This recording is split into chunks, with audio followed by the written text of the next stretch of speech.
ସେହି ବର୍ଷା ରାତି ଏକ ଛୋଟ ଗଳ୍ପ। ଆକାଶରେ କଳା ବାଦଲ ଘୋଟି ଆସିଥିଲା।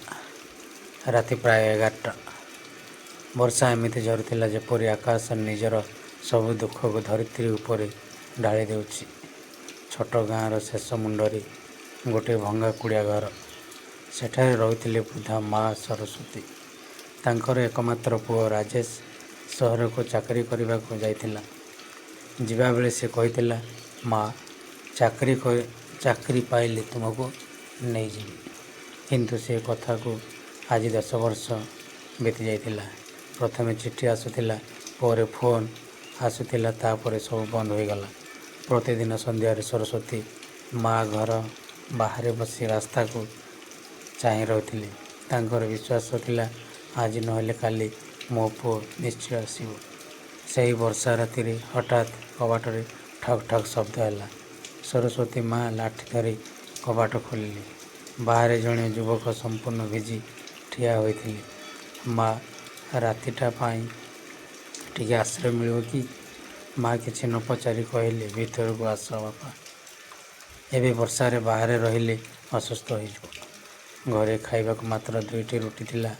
ସେ ନିଜେ ନ ଖାଇ ସେହି ରୁଟି ଯୁବକକୁ ଦେଇଦେଲେ। ଯୁବକ ପଚାରିଲେ, ମା, ଆପଣ ଖାଇବେ ନାହିଁ?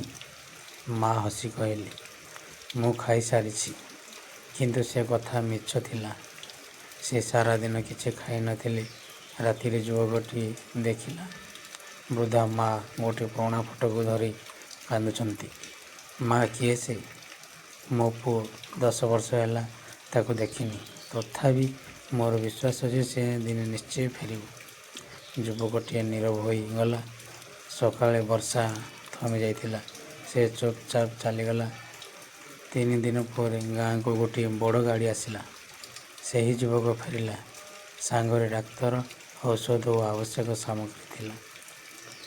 ସେ କହିଲା, ମା, ମୁଁ ଆପଣଙ୍କ ପୁଅ ନୁହେଁ। କିନ୍ତୁ ସେହି ରାତିରେ ଆପଣ ମୋତେ ଯେଉଁ ମାଆର ସ୍ନେହ ଦେଇଥିଲେ, ତାହାକୁ ମୁଁ କେବେ ଭୁଲି ପାରିବି ନାହିଁ। ଆଜିଠାରୁ ଆପଣ ଏକା ନୁହନ୍ତି, ମୁଁ ଆପଣଙ୍କ ପୁଅ ହୋଇ ରହିବି। ସରସ୍ୱତୀ ମାଙ୍କ ଆଖିରେ ଲୁହ ଝରିପଡ଼ିଲା। ସେ ଭାବିଲେ, ରକ୍ତର ସମ୍ପର୍କ ସବୁବେଳେ ବଡ଼ ନୁହେଁ।